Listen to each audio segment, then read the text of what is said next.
So welcome to everyone, and we're super excited to get started. I just wanted to speak a little bit about the Jewish community at Hamilton real quick. So the Jewish community at Hamilton is small but truly thriving. I think we have a very passionate Jewish student body that really values being Jewish and celebrates it in its entirety. At the same time, I will say there are often some misconceptions as to how Chabad approaches women's roles and gender equality. So we're really thrilled to be here having this open and honest conversation together. So I wanted to just start off by getting to know you a little better. So could you tell us a little bit about yourself, your background, and what you do in the Jewish world? First, let me just say what a pleasure it is to be here. Thank you to Rabbi and Rebbetzin Wax for the invitation. Thank you to Alexis. Alexis is the daughter of a Binghamton alum who is here with us tonight. And so that makes this extra special. I've been at Binghamton University, co-directing the Chabad Center there for 41 years. And we're just getting started. I do a number of other things as well. I do teaching and lecturing and rabble rousing and some other things on the side. But my heart and soul are with my students at Binghamton University. They have raised me, they have nourished me, they inspire me. They're why I get up in the morning, and they're what populates my dreams at night. And I came here because it's not that far from Binghamton. That wasn't the investment, but it is an investment for me to get up and leave what I have to do in Binghamton, come here, the drive, etc. But I feel in my bones, maybe in my bone marrow, that we're at an inflection point in Jewish history. And allow me to tell you a little bit more of what I'm thinking. For a very long time, the world assumed that our relationship with Judaism and with God was a filial relationship, which is to say, Jews had no choice. They were stuffed into ghettos. They were made to wear different clothing. They couldn't get into this school. They couldn't get into that institution, and so on and so forth. And so, like, you can't choose your family, we're kind of stuck. And that's it. We have a God, we have a Torah, we have a religion, and that's the way it's going to be. And but that hasn't been the way life was for Jews, since the Enlightenment on some level, and certainly in modern or contemporary times, where it switched to be a relationship. Okay, you have to understand, I'm 62. I'm old enough to remember where no one talks about having a relationship with their parents or their siblings, because you didn't have a relationship with the people you were related to. You were related to them, good, bad, or indifferent. That was it. Now it's about relationships with your parents and your siblings and your children and so on and so forth, okay? But what happened for Jews was that our entire relationship with Judaism came more into the category of relationship, which is you choose it if you want and you leave it if you don't want. Which brings us to the last few years. It seems to me that October 7th ejected many of us from this safe space where we felt that we were like everybody else, just normal. We stood shoulder to shoulder with citizens of America, marching and agitating and exercising for all kinds of causes. But October 7th came, and guess what? The world decided we were not in a relationship with Judaism. We are actually in a filial relationship, which is to say, we're just stuck. If you're Jewish, then we hate you. Period. Exclamation point. Doesn't matter what you espouse. It doesn't matter what your politics are. It doesn't matter if you're observant or you're not observant. None of this matters. So we were catapulted back into that original relationship with God, which is to say non-relationship, filial. You're born into it. You can't choose your parents. You can't choose your siblings. However, there's another thing happening now. And that is, you would expect Jews in countries across, like in Europe and across America and elsewhere, to just say, you know what? This is just ridiculous. This is just ridiculous. All this hate. We didn't even do anything. We're done. We're getting out of here. We're not Jewish anymore. Instead, we've actually experienced what they're calling October 8th surge, where Jews are saying, you know what? We are Jewish. And we're really sorry that you're upset. And we are very happy to engage with you if you have problems with us. But this is who we are. And so I think that for you guys, you sit at the intersection of this new time in history where it's the filial relationship and the romantic relationship model in your relationship with Judaism that are intersecting. And you're going to bring it, you're going to bring it forward. Okay? I mean, you're the next steps. So it's really important for you to think about what all of this means to you. And that's really why I came here tonight. Thank you. Before we get into more of the feminist topic, I want to ask a follow-up on that. You are obviously involved in a campus at Binghamton University. So you're sitting in front of college students right now. What advice I want to would look at you. So even though the rabbi said that I should sit closer to you, I'm not exactly in the habit of taking orders. But don't worry, Rabbi. We're both in the screen. We're both in the frame. Yes. So what advice would you give to Jewish students and to the broader community who are confronting anti-Semitism, specifically on campus or maybe in general, or just grappling with difficult conversations surrounding Jewish identity? In terms of your body's strength and health, the really important thing is to strengthen your core. And the same is true intellectually, emotionally, psychologically. So this is a time for each one of us to strengthen our core. The name Chabad actually is an acrostic for 3 words: Chachma, Bina, Da'at, wisdom, understanding, and knowledge. It's all about studying and understanding. I would say get educated. If you want to be an advocate, if you want to be an ambassador, you need to know what you're talking about. You are going to meet a lot of people that don't want to be confused with the facts, but you need to have the facts and be proud. This is not our first rodeo. I think we need to take a moment to understand that from the fall of the Second Temple over 2,000 years ago, Jews have been expelled from over 100 countries. Okay. Now, that's about once in 20 years if you average it out. That sounds crazy to us because even I have grown up, in America, and I can't even understand what that might have looked like. But as a people, we got this. We've done this before. We got this. I'm not a doomsday forecaster. I don't think that things are going to get a lot worse. My prayer is that they get a lot better very quickly. Yeah, I think we need to do our studying. We need to do our fact finding. We need to do our fact understanding. We need to understand that we're part of something so much larger. Yeah, for sure. All right, so I want to move into more of, your area of expertise. So how does Chabad define feminism, and how is that definition similar to or different from what most students encounter in academics or popular feminist discourse?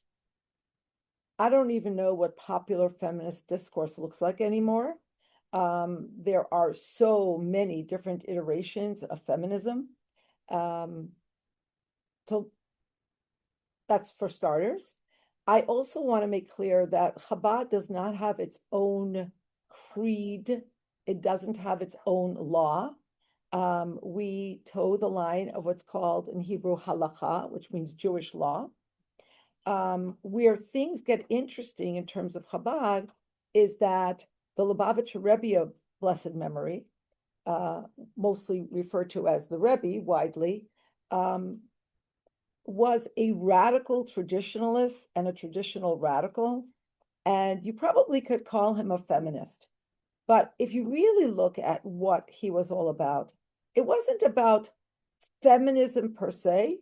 It was about every single person, every single demographic, every single cohort using all of their gifts and coming to fruition as a person. If you were a male, if you were a female, if you were a young child, if you were an older person, it didn't matter who you were. For the Rebbe, it was about you have gifts to give the wider world, and I want you to use them in completion.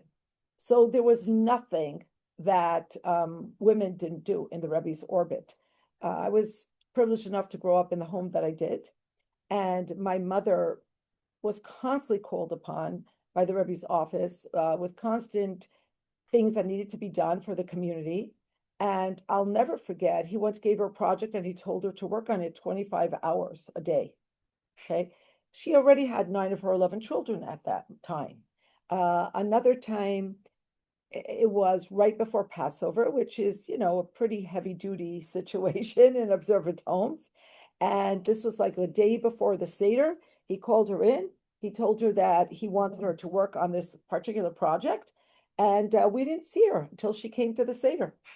And it wasn't unnatural that my father and us children stepped in to do what had to be done because it was about the importance of the mission. So now let's get back to feminism. I'm going to give you a very synopsized iteration of this. But when I came to Binghamton, I was pummeled with questions about feminism. It just happened to be that at the time, all the big names in Jewish feminism taught at Binghamton, or most of them. Okay.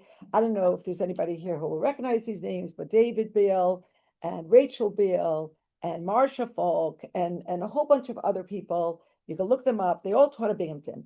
And here I am, this Hasidic woman, wet behind my ears, younger than the juniors and the seniors.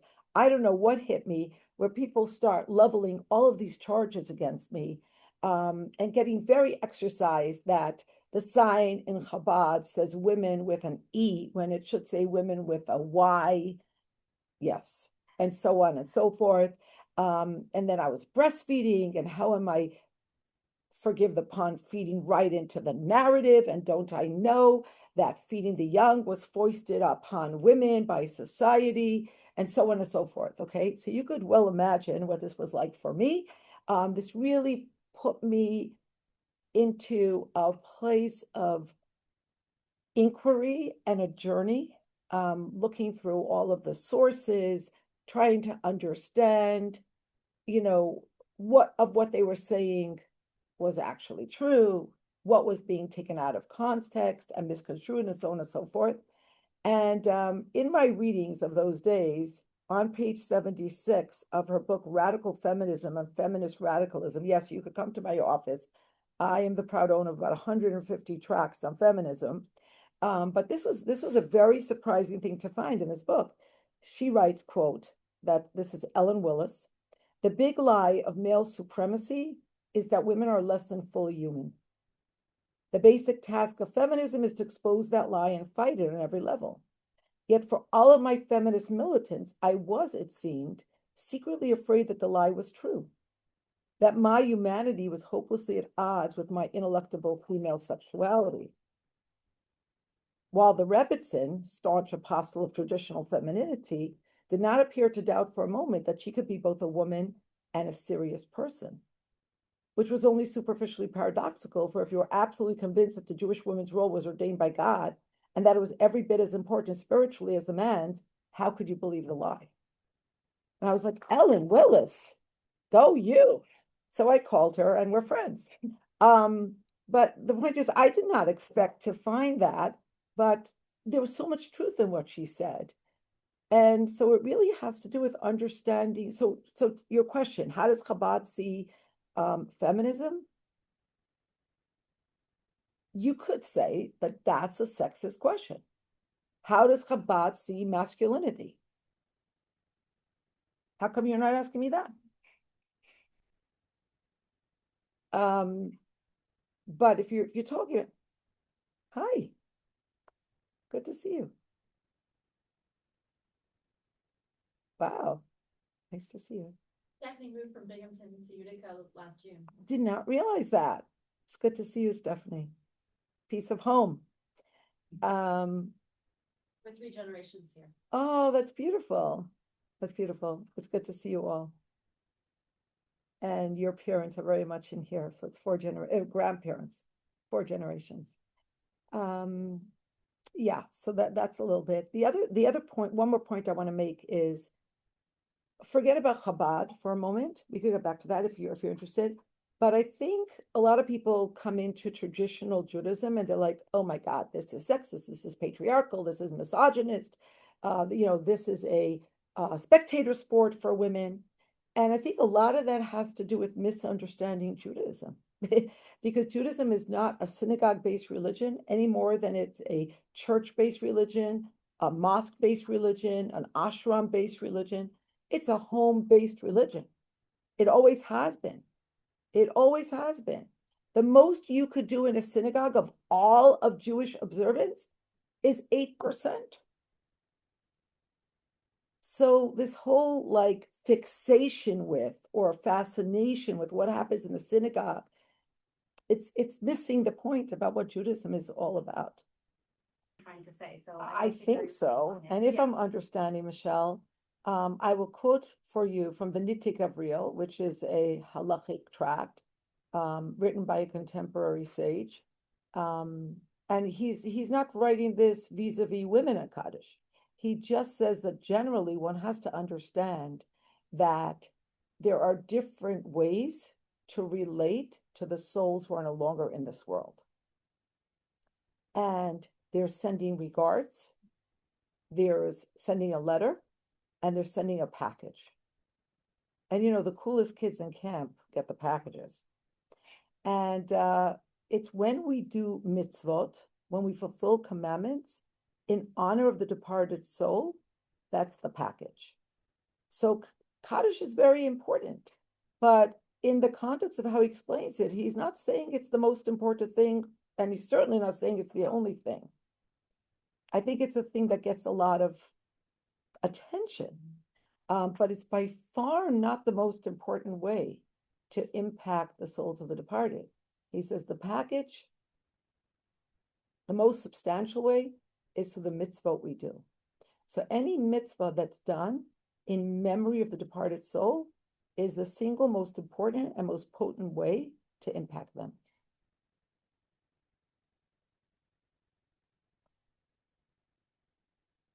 Okay, so I want to kind of go off of this discussion and talk about the difference between equality and sameness. So how does Judaism define both of those terms? Like if equality is not always sameness, how do those two sort of relate in Judaism? I think I would start with citing one of my favorite stories. It's hard to imagine a world like this, but there was a time where when the first Jew became a member of the US cabinet, it was a very big deal. His name was Henry Kissinger. He actually passed away not such a long time ago. In any case, when Henry Kissinger became the Secretary of State, the then Prime Minister of Israel, Golda Meir, one of my idols, idol's a bad word. She's a rock star. She sent Henry Kissinger a telegram. Anybody know what that is? Sent her a telegram. She sent him a telegram congratulating him on this achievement. Now, he read this, and it seemed a little bit too effusive to him. And he got very nervous that she was trying to curry favor for the very nascent state of Israel. So he wrote back to her, Madame Prime Minister, thank you for your warm greetings. Let me remind you that I am first an American, second, I am first an American, and second, a Jew. To which she replied, fabulous. As you know, in Israel, we read from right to left. Okay. Now, the reason I am bringing this story into this discussion is because I think that it's crucial for us to talk about Judaism reading from right to left. It's never wise and it never ends well when you superimpose values and constructs from one civilization upon another. It's like if you go to a different country, you have to get the currency of that country. I know everybody's dealing with plastic these days, but a long, long time ago, you'd stand in line at the airport and you'd get the currency you needed, right? Because you need to be able to work within the framework. So when you talk about sameness and equality, we have to stand back and we have to ask, what is the goal? Reading right to left, what is the goal for any person in Judaism? Man, woman, what's the goal? And the goal is very simple and difficult. And that is to live our lives doing our part in the overarching reason for this universe's being, which is to fill it and saturate it and permeate it with godliness, with goodness, with kindness. And if you're talking about that overarching goal, there is equality there for every single person. It's got nothing to do with gender. It's got nothing to do with a socioeconomic bracket. It's got nothing to do with IQ or EQ. We are all equal, okay? Now, when you talk about sameness, one has to ask, where in this world, in any system that operates well, is there uniformity and sameness? You told me that you're pre-med. Imagine you're working on a body and you open the body and you understand why this person died because all they have is livers. You don't even understand how they lived for any amount of time, right? That doesn't work. A symphony doesn't work with sameness. Electronics doesn't work with sameness. There is no system that works with sameness. So this infatuation with sameness, it's not a thing. It doesn't work. But again, I do have a thing for quoting people properly, so allow me. Menachem Alon was one of the most famous jurists in Israel. He was Israel's Supreme Court justice. And in a 1990 paper he wrote, as far as equality is concerned, I'd like to point out that there is a major principle in law which distinguishes discrimination, which is invalid, from distinction, which is valid, such that one must treat every person equally unless there are differences between them which are real and relevant to the issue. So how is it helpful to treat everybody the same? People have different needs. People are coming to you. You'll be a physician. You're going to assess them for their constitution, not for the sameness of all of your patients. That's a disaster. Yeah. And the other thing I'll say is that in Judaism, the goal is not, I think in Western civilization, the goal is very much about prominence and posturing and opportunity and so on and so forth. And in Judaism, it's very much about service, okay? Another way to say this is that Western civilization is fixated with rights and Judaism's focus is obligation. And in terms of obligation, women, men, women, all equal. Okay.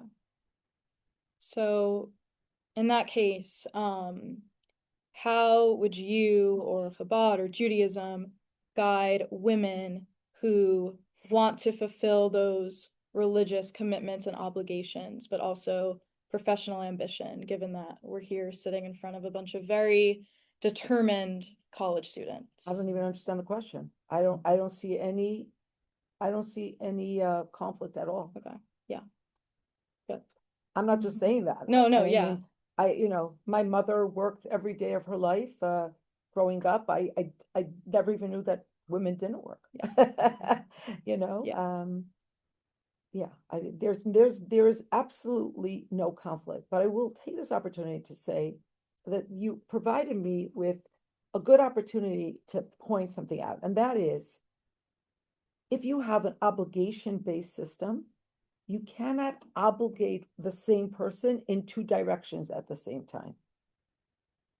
Which is why there are certain things that Jewish law excuses women from, understanding that women have a different constitution. They were created with the ability to bear children, to lactate, and so on and so forth. And so you don't obligate them in two directions at the same time. So women and men have the same obligation in prayer, for instance. They do not have the same obligation in public prayer. And that's where you get the differences that you observed. But in terms of aspirations, vocation, working outside of the home, there's no cap on that, because you're not obligated to do it. Now, if you want to do it, and I would say, just as an older sister to the very determined young women in this room, you need the right support system. And then you could do anything. So I was actually talking to And you need oh, to be ready to, but this is true for men and women, but more for women. You need to be ready to stand by what you really want, and you're going to have to forego certain things. I was once at a discussion where a woman was presenting. She had 6 children. She and her husband were both going through medical school at the same time. She is a psychiatrist, like you want to be, with a subspecialty in adolescence. So she did a lot of fellowships. And somebody asked her, how did they go through medical school and have 6 children at the same time? And I'll never forget, she dropped her voice. And everybody was sitting at the tip of their seat. She said, do you really want to know? And she said, what she whispered was cornflakes. Now, I'm sure they also ate Rice Krispies and Cheerios. The point is, the point she was making was that we did make certain sacrifices. We didn't, but for us, it wasn't sacrifices, okay? Maybe somebody looking at us would have said we made sacrifices. So I think you could do anything. If you put your head to it and you don't back down, go for it. Your mentioning of prayer before reminded me of a discussion I had with Devora a few days ago. I think we've been trying to get more women to come to our Saturday minyan, and I think a lot of the girls are sort of not as inclined to go because we don't count for the minyan, whereas like some of the men, like they sort of feel like they're helping out Diddy to get a minyan, they're helping out the community in making a minyan, right? So this is like also a question for me, like what do you say to people like me who just don't really feel that inclination? How can we as women still make prayer meaningful? I don't know if you're going to like what I have to say. Okay. And I'm talking to myself first and foremost, okay? At some point, we have to figure out if when we're praying, we're trying to be in a relationship with God, or this is about us. And it's not just about prayer. It's really about everything else, okay? Really, you could say that the entirety of Jewish theology is about losing yourself in something larger than yourself. Okay. So I understand the emotional resonance of this really nice rabbi, needing a minyan, and you're doing him this big favor and you feel like $1 million, okay? But in the final analysis, prayer is about the relationship of each person with God. There's a reason it's called avodah, which means service. It's hard work to really pray. And the truth is that everybody can pray at home. But the other truth is that by having a minyan, you are in a very real way strengthening the core of the Jewish community. That having been said, let me tell you something from the perspective of the guys. that they may not No. say. But listen, I'm a mother of 7 sons, so I think that counts for something. Plus, I have mothered, I don't know how many hundreds of thousands of kids. Seriously. I do everything but diaper them. So, the guys, they want the girls there. So if you want to do something important for the community, the girls should get out there en masse. And here's another thing about this. Wherever there are girls, guys will go. So you want to help the minyan? Get yourself out there. Now let's talk about the most important thing. Is there a kiddush after services? Yeah. Okay. Because I'm gonna guess that's an important reason people make it out. The chalent, Mhm. but all that goes down a lot better if there are pretty girls. So in all seriousness, yes, it's true. A woman does not complete a minyan. So now let's talk seriously for 2 minutes why that is the case. A lot of people don't know that there's an instance in Jewish law where a man, they could be the rabbi, they could be the head rabbi, they could be the rebbe, where they would not be able to complete the minyan, even if every other day of their life they completed the minyan since they were 13 years old in bar mitzvah. And that is because they are in a state of what's called aninut. And that's a Hebrew word that describes the particular increment of time between when one of your closest family members passes and they are buried. And during that time, the Jew is excused from all positive commandments. A Jewish man who is in that state of aninut cannot complete a minyan, even if they're the 10th Jewish man in the entire continent, and they always do it. Why? Because they lack the same obligation as the other 9 people in the minyan. So to make the minyan, to be part of the minyan, has nothing to do with if you have testicles or ovaries, as much as it has to do with what you are obligated to in Judaism. Men have a rabbinic obligation to public prayer. Women do not. And that's the only reason that they don't complete a minyan.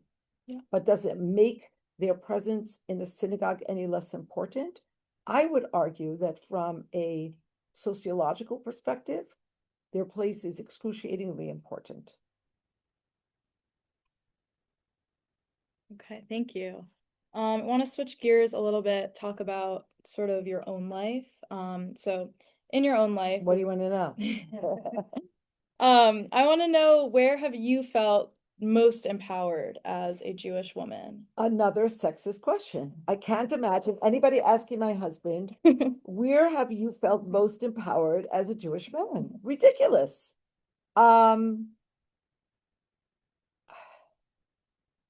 I am so fortunate, and I don't say this lightly. I am so fortunate because I have always felt empowered.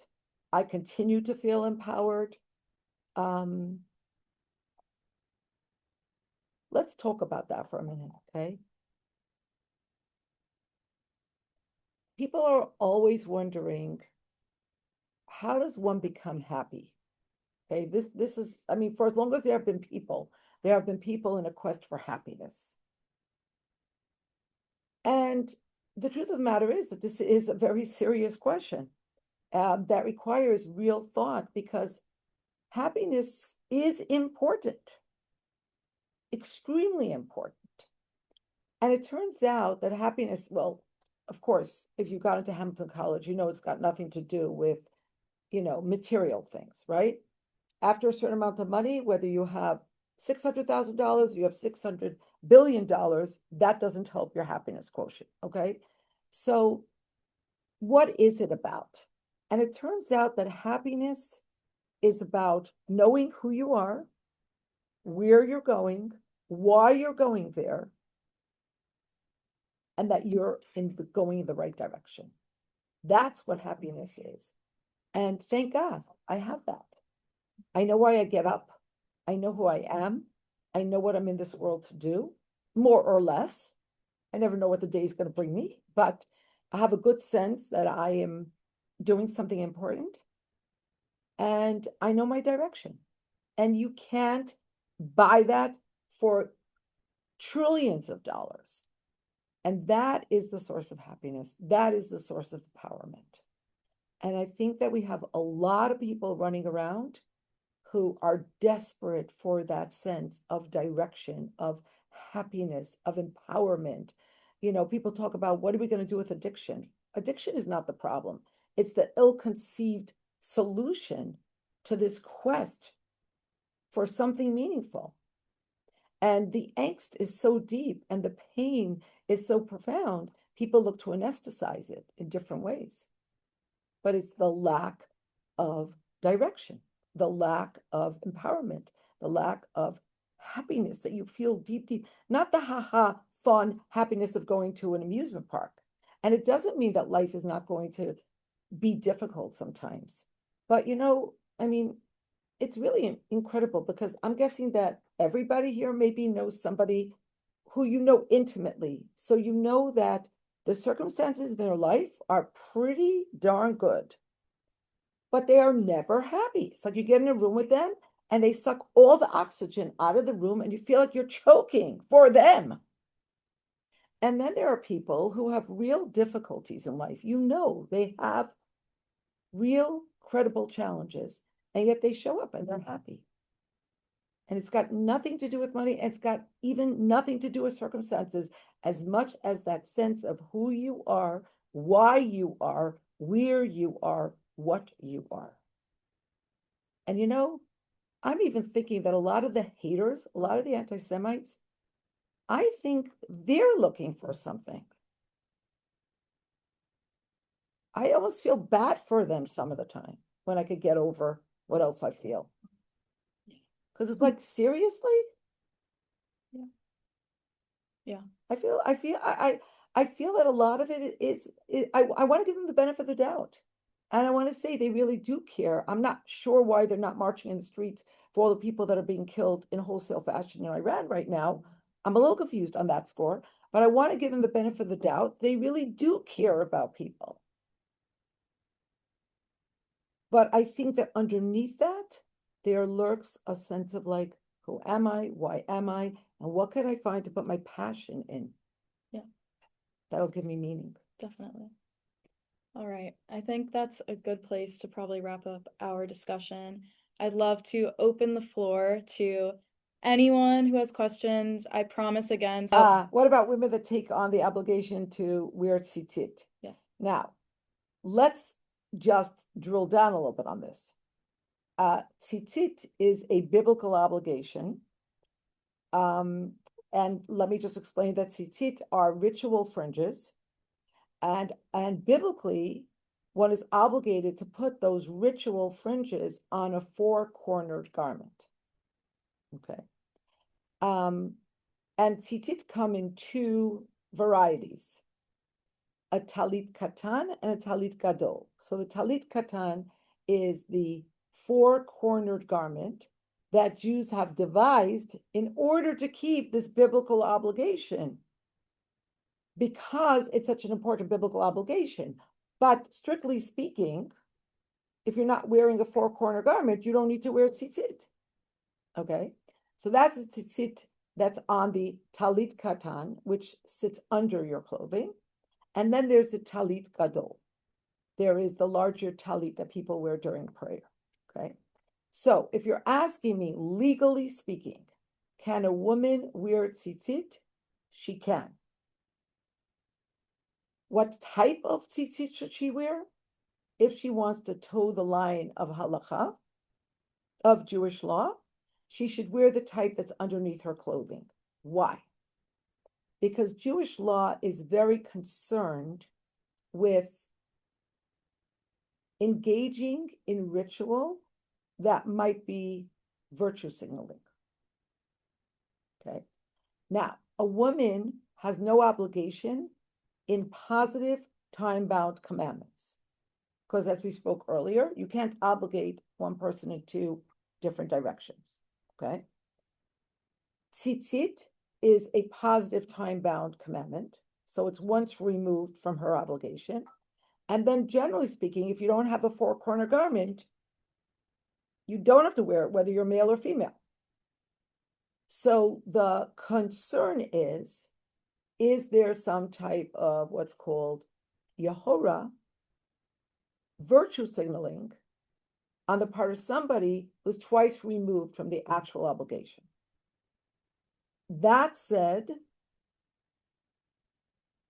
it's not, a trespass of one of the, 613 commandments. But it's not what you would see if you walk into a halachic arena.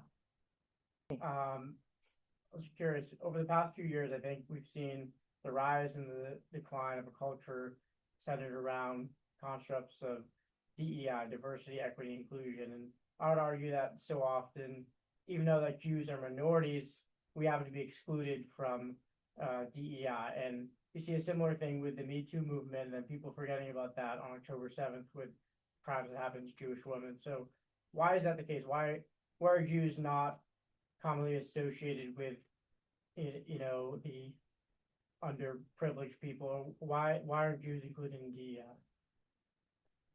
How can you have the people who control the weather, control Wall Street, control the media, control the stock exchange? How can you have those people understood as the oppressed?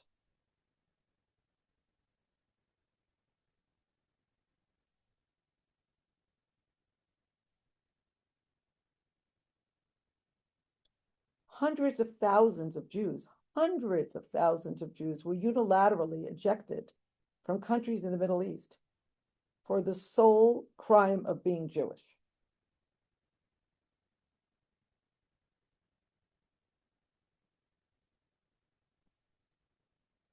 For that, it was from Europe.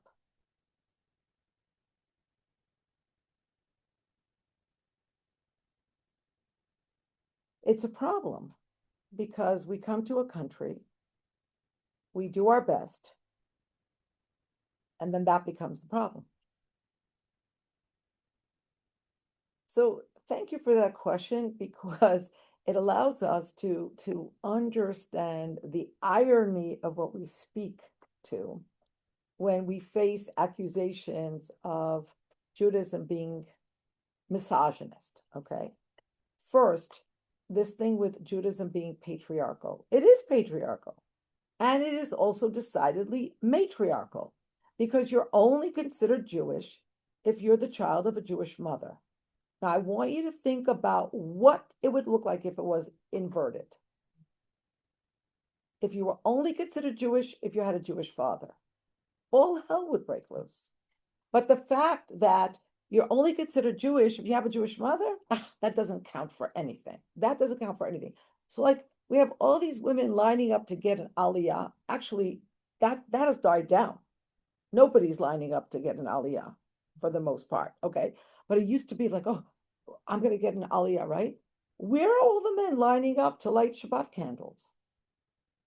So this is the lie, that if men do it, it's somehow more compelling, it's more important, it's more sexy, it's more pivotal.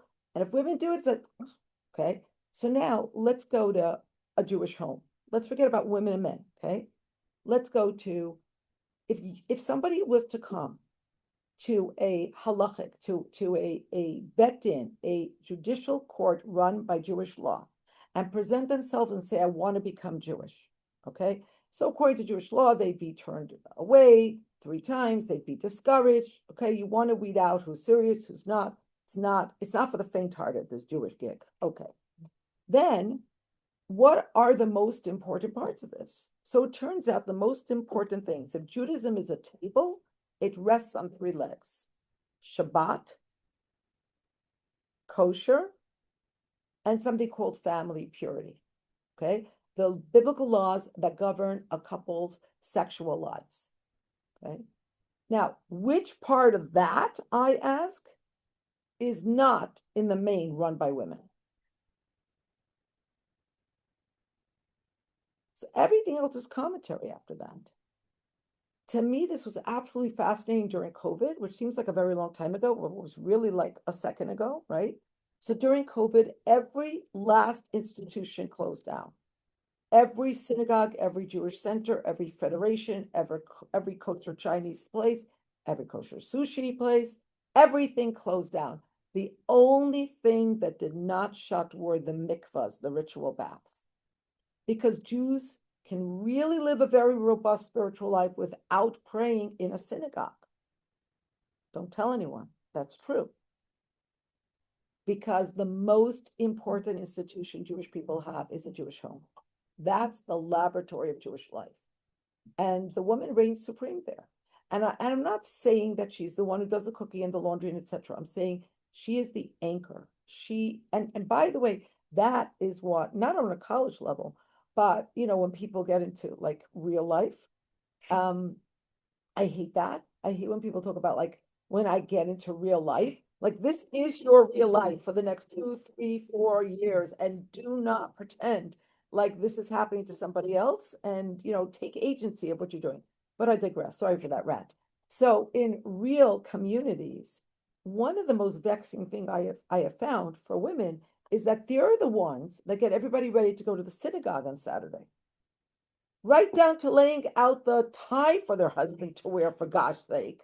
They're the one who have to corral everybody, and then, he makes the menu, and he gets the aliyah.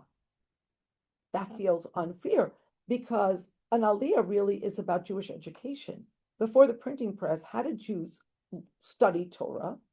They read from a Torah scroll on Mondays, Thursdays, and Saturdays. Mondays and Thursdays because they were market days. So there was a credible swell of people in one place. And Saturdays, they were coming to pray together. And so reading from the Torah was originally an educational device. Now it's become like a prize. Oh, you give me $10,000 to a synagogue? I will give you a good aliyah. So it feels really icky when you did all the work. But the truth of the matter is that in most homes, the woman is the decisive factor. Not in all homes, we don't want to overgeneralize, but in most homes. And so when you ask what is the responsibilities, creating a Jewish home is creating the Jewish future. I'm not trying to be dramatic here, but it's nothing more and it's nothing less. So it's all the laws surrounding Shabbos and the laws of keeping a kosher home, and of course taking challah, and the laws surrounding our sexual relationships and holidays, and so on and so forth.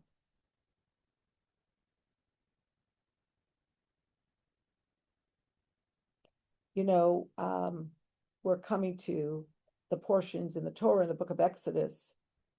Not next week, we're going to be talking about God appearing at the revelation at Sinai.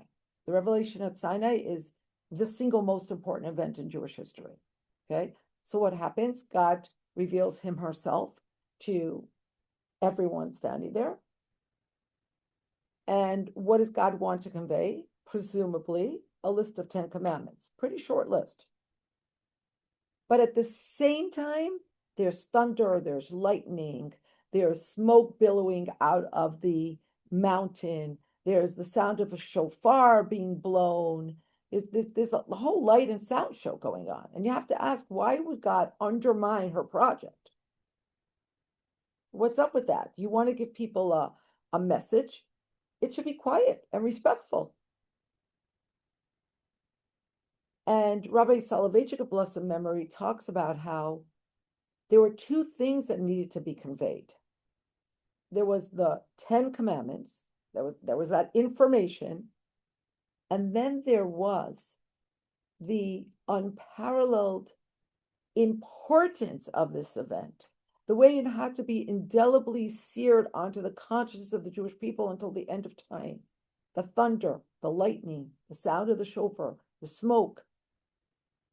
And in a talk he gave at his mother-in-law's funeral, he says, the father actually has the obligation to teach his children Torah. But it's the mother who actually makes that Torah important to them. She brings the thunder and the lightning and the smoke and the sound of the shofar.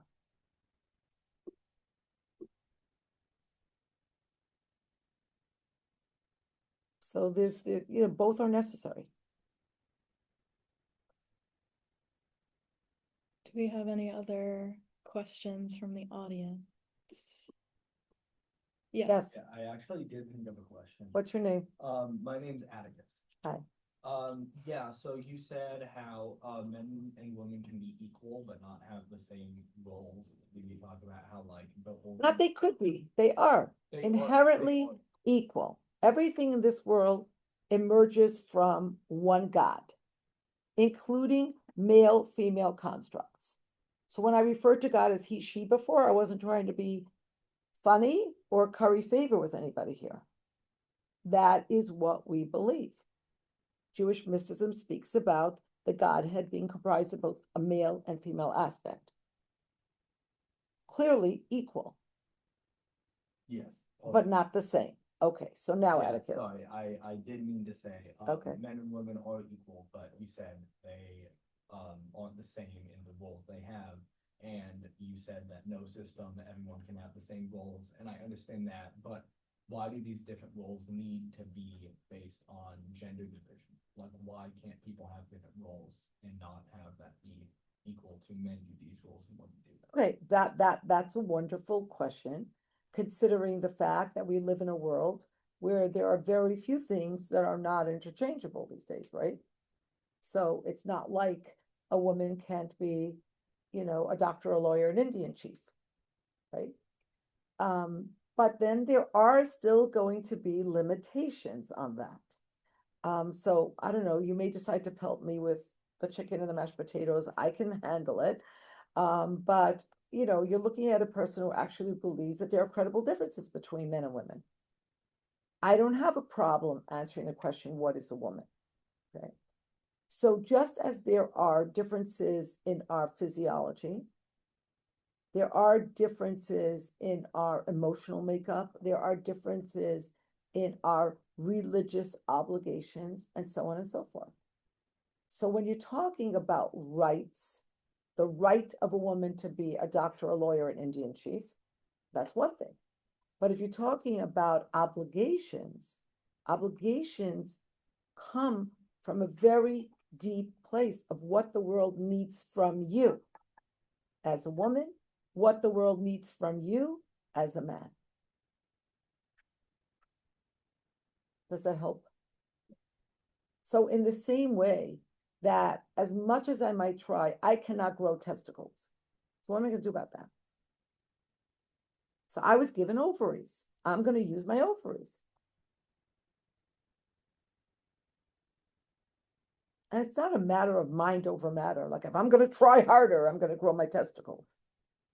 So it's so when you're talking about things that are eternal and unequivocal, which we interface with that very, very little. Everything about our society is malleable. I'm old enough to remember where if people rooted for a different team than their parents, they weren't loud about it.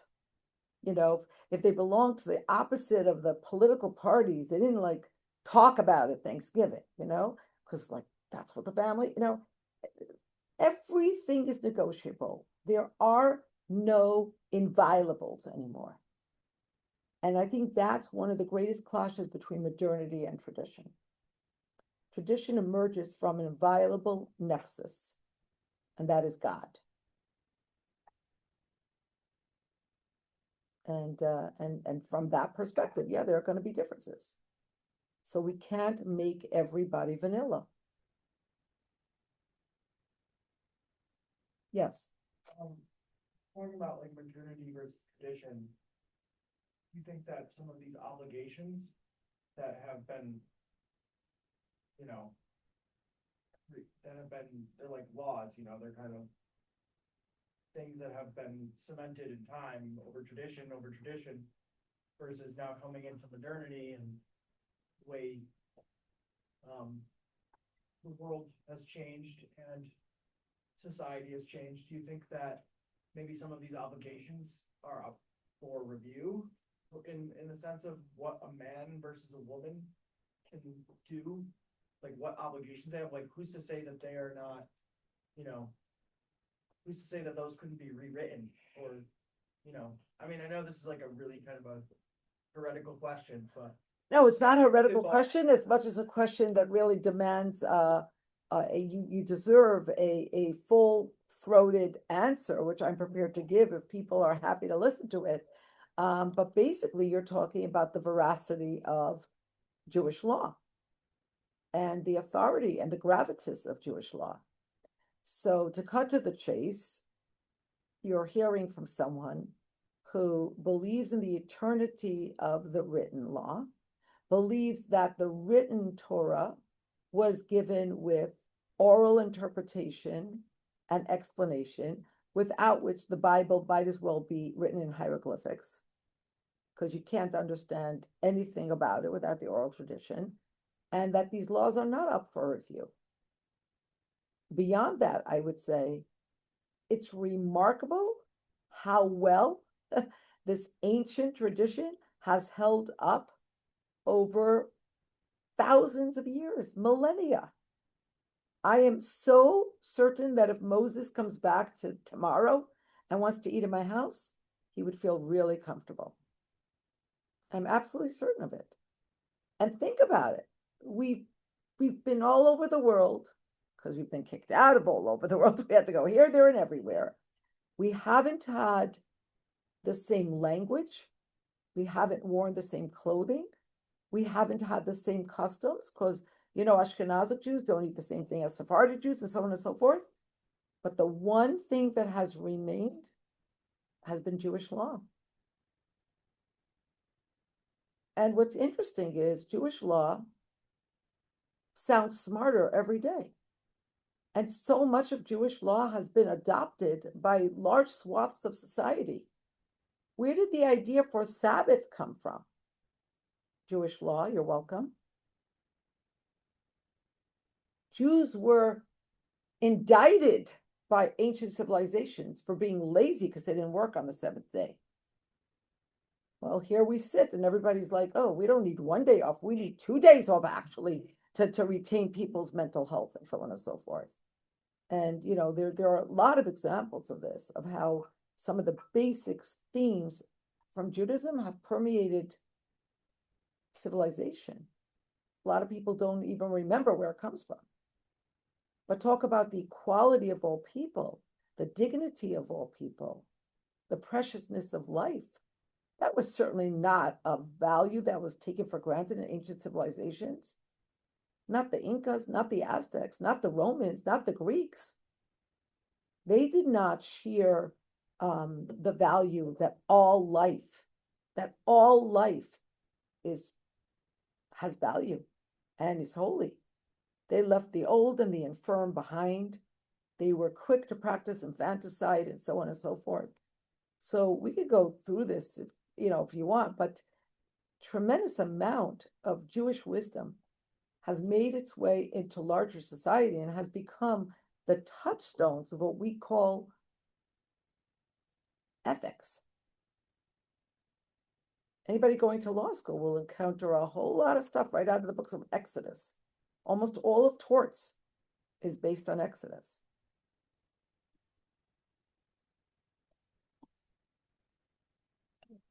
Okay, I think we're gonna end it there just in the interest of everyone's time. Please help me in thanking Rivki. This was amazing. We were so grateful to have you here, and thank Please you all help me for in thanking coming. Alexis. Thank you all so much for being here. Hope you all enjoyed and learned something.